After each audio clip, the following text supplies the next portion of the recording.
I'm with Dr. Mruthyunjaya from Stanford University. Prithvi, welcome to Retina Synthesis. Thanks, Dr. Polifito. It's a real honor to be here today. We're going to talk about radiation retinopathy today. And just to start off with the basics, what is radiation retinopathy?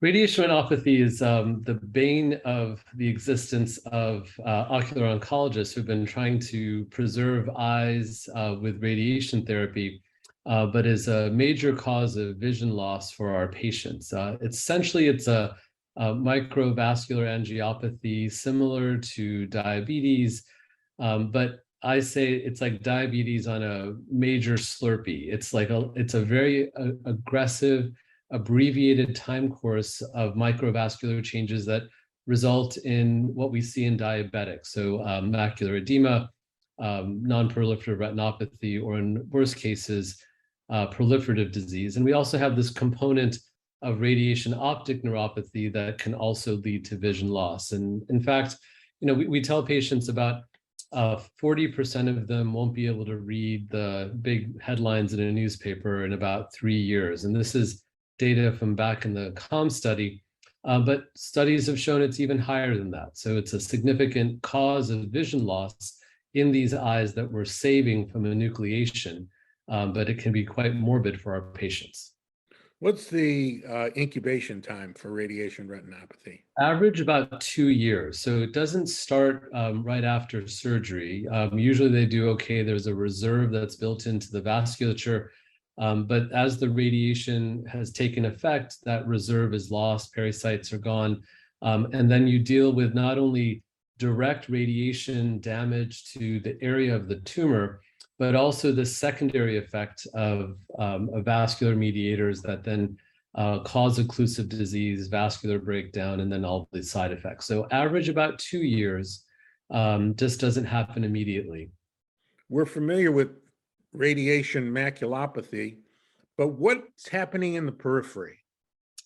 Good question. Similar to a diabetic, actually. So, but it's slightly geographically skewed to where the tumor is located. So, if your tumor is located, nasally, there'll be an area directly in the line of fire from where the radiation was delivered, whether it's plaque radiation or proton therapy. So there'll be local damage to the blood vessels and then an area distal to it. So we did a study with Paula Peason and Sumit Sharma that looked at wide-angle fluorescein angiography, and we could quantitate areas of non-perfusion that were obviously in the bed of the tumor, but even more distally. And then you start getting this kind of fallout effect from like where the tumor is located to the areas adjacent to it and further adjacent to it. And then you start seeing that drop off continue. So over time, you can map it like you can do with diabetes, where there'll be progressive peripheral dropout of vasculature, but it starts at that epicenter of the tumor itself. So unlike diabetes, where the entire eye can have non-perfusion, we see progressive non-perfusion emanating from the source of the tumor bed and then progressing. So I think that there's global ischemia. It's just more concentrated, and it's not just retinal, it's choroidal as well. Like everything gets damaged. So have there been studies employing wide field angiography? You get capillary non-perfusion. We do, but it's really, it's more profound than what we see in diabetes, in that it's not this microvascular occlusions that you see kind of throughout. It tends to be, a medium and sometimes large size vessels that just drop out and get lost. And then there's just downstream lack of perfusion. So you can see the same diabetic changes, at the outer edges of that, but then it kind of quickly goes to an occlusive process. So it's a little bit more dramatic than what you see in diabetes in most cases. I remember seeing patients with cranial radiation that develop radiation retinopathy. Have you encountered many of those patients? Yeah, so I think a lot of those patients are ones that had radiation that kind of where the eye was in the field. So whether it's something that's going transsphenoidal through the sinus and you're treating there, or maybe a lack of sensitivity to the delicacy of the eye and the way the radiation was planned. So we can clearly see that in those patients. I feel like I see that less and less. A lot of patients now, when they're getting treatment for their CNS metastases, are getting very focal therapies like CyberKnife or proton beam. So they're not having to use kind of these high doses of just generalized radiation. It's like very focused. So I think that the radiation oncologists are very cautious and aware of the effects in the eye. So I don't see it as much as I used to, but there's definitely patients out there. So what's the history of therapy for radiation retinopathy? So I think it mimics the therapies that we see in diabetic disease, because it's it's a similar phenotype that ends up, and the first therapies ended up just being observation, of course, followed by laser treatment. So there would be focal laser done in the macula with an ability to maybe reduce macular thickening, but inability to halt vision loss. There were concepts of dealing with areas of non-perfusion, probably even before what we think of in diabetic therapy, but more like what we had seen in vein occlusion, where it would be sectoral PRP, the thought being to prevent proliferative disease more than anything else. But no studies correlated that scatter laser in the periphery with improvement in macular edema or vision per se. It was just to prevent vitreous hemorrhage and other complications. And then as the anti-VEGF train, took off, I think that there was slow adaptation because of the fear of injecting needles, and medicines into eyes with cancers. So it took a little while compared to, other indications for use of anti-VEGF for radiation retinopathy. But there have been several centers, Paul Finger in New York, Carol Shields at Wills, and others that began using anti-VEGF therapies to treat the manifestations of radiation retinopathy, where you'd see, OCT-based widespread, macular edema, and then also to treat neovascular complications. So the anti-VEGF roles, I think, were more prominent as an early therapeutic. And at the same time, steroids were utilized because that was available. And there just weren't the lasting ability to prevent neovascular disease as with the anti-VEGF agents. So I think that it's been following that progression. And now we've had some studies that have really looked at strategies on how to either prevent, delay, or eliminate radiation retinopathy that have happened over the past 6 to 8 years, that have kind of changed the landscape in how we think about treatment. So you've been innovative in this area and using brolucizumab as a therapeutic agent. So how has that been going?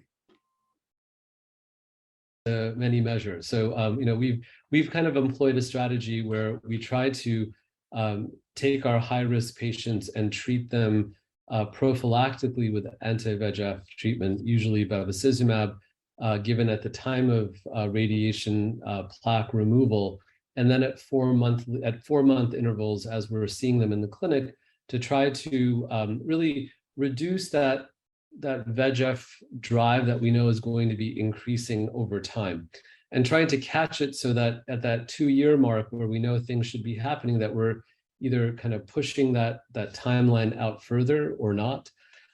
So we've had patients where we've then gone to monthly dosing, and then adding steroids on top of it, trying to get samples to use off-label therapeutics, including aflibercept or ranibizumab. And then we recently had a patient that we shared with Nathan Steinley, who was young, motivated, but refractory to very aggressive treatments, that we attempted intravitreal brolucizumab as an off-label treatment. And it remarkably was a great drying agent for widespread macular edema. So I think that that was an indication that maybe some of the therapeutics that are coming down the line may actually be more effective than what we have been using previously. Because I mentioned, this is really, I feel it's a more aggressive drive that we see in radiation retinopathy than we see in diabetes, or at least equal time points or equal amount of retinopathy changes. I just feel that the macular edema is much more resistant. So other options are always welcome. So before we go back to brolucizumab, what's the evidence that VEGF is upregulated in these eyes? So it goes back to histology studies that were done by one of my mentors, actually John Hungerford in London, where enucleated eyes had vitreous sampled, and in the early days of being able to calculate VEGF levels were found to be markedly elevated in these eyes. There have been subsequent studies looking at aqueous and other parameters that we know that melanoma eyes do have higher levels of native expression of VEGF. Now, that could be because the tumor itself is causing ischemia. It could be from retinal detachment that's causing that ischemia. It's unclear. There have not been as many quantitative studies that I think are definitive that show a clear correlation with stage of radiation retinopathy and the levels of VEGF, but my guess is that they're going to be at the between the diabetes and the vein occlusion levels overall, but we don't use that as a quantitative measure, so that really hasn't been a part of the knowledge base, quite honestly. So what's the story about brolucizumab going forward?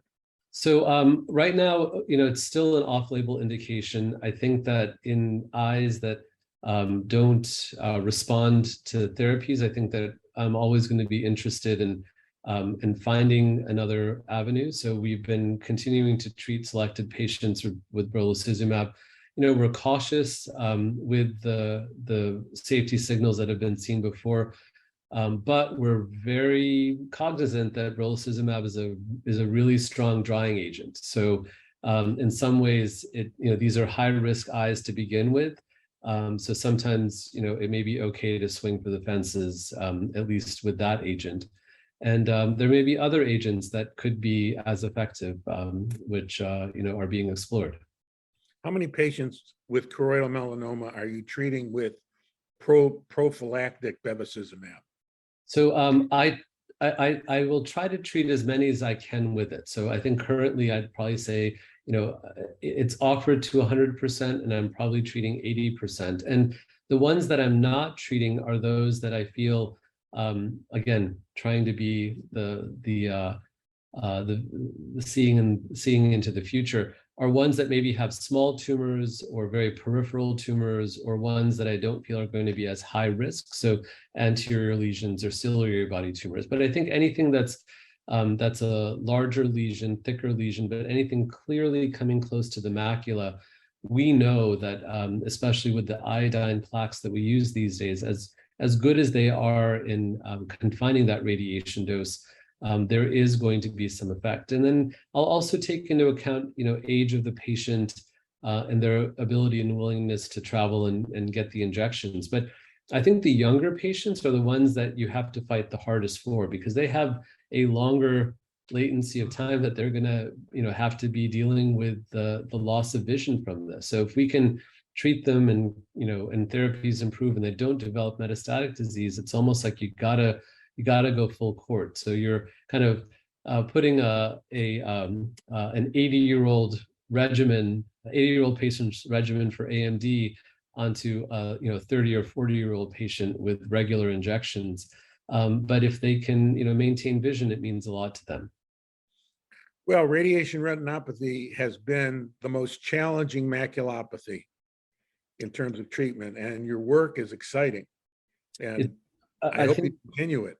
Yeah, well, I think we're trying, and this is where the DRCR net, I think, has really kind of stepped up to the plate to allow this to be studied now in a much broader and more methodologic way. I think we hats off to my colleagues in ocular oncology and retina who've been trying to treat radiation retinopathy with innovative treatments and regimens. But these are rare. This is a rare disease still, and the number of patients are going to be hard to quantify. But we're not going to be able to get on-label treatments unless we have a good collaborative way to do it. So, is the network organizing a trial? They are actually. So, Dan Martin is the network chair, and he's taken a great interest in ocular oncology. So it's couldn't make me happier. The protocol is called AL, and it's a study looking at a prevention strategy for radiation retinopathy that's comparing 3 arms, so 600 patients, adults that have plaque brachytherapy for treating uveal melanoma. These melanomas can't touch the optic nerve or be directly under the fovea, but there's 3 arms to the study. One is a sham arm, so it'll be our observation natural history arm. One arm is intravitreal faricimab, which is the plan, and that would be given every 3 months. And the second is a fluocinolone acetonide insert, the Iluvien implant, that would be given about every 24 months. And then this will kind of be in a preventative manner. You're giving to them at the time of treatment, and then we're watching to see the need for additional treatments and active retinopathy formation. But then when they develop active retinopathy, then we have crossovers that's going to allow for us to try to decipher what's going to be a good strategy for these patients going forward. And the natural history arm is actually kind of interesting. It's a sham treatment, but we're going to see what happens as patients develop retinopathy and what can rescue those patients. So this is also it's a bold study design because we're using a relatively new drug, faricimab, for treating radiation retinopathy when it really doesn't have a track record for it. But again, I think we're looking for another mechanism of action other than just VEGF inhibition or stronger VEGF inhibition, which may be, this may fit the bill.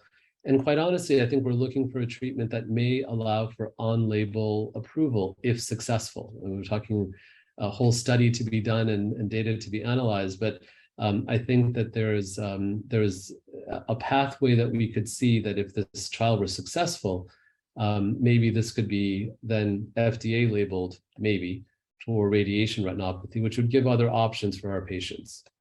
This is truly exciting, really exciting. It's a long time coming, and maybe just the time is right. So let's see what happens. Well, listen, thanks so much, Prithvi, for your time and for a wonderful summary of the past, present, and future of radiation retinopathy. Thanks so much. Thank you.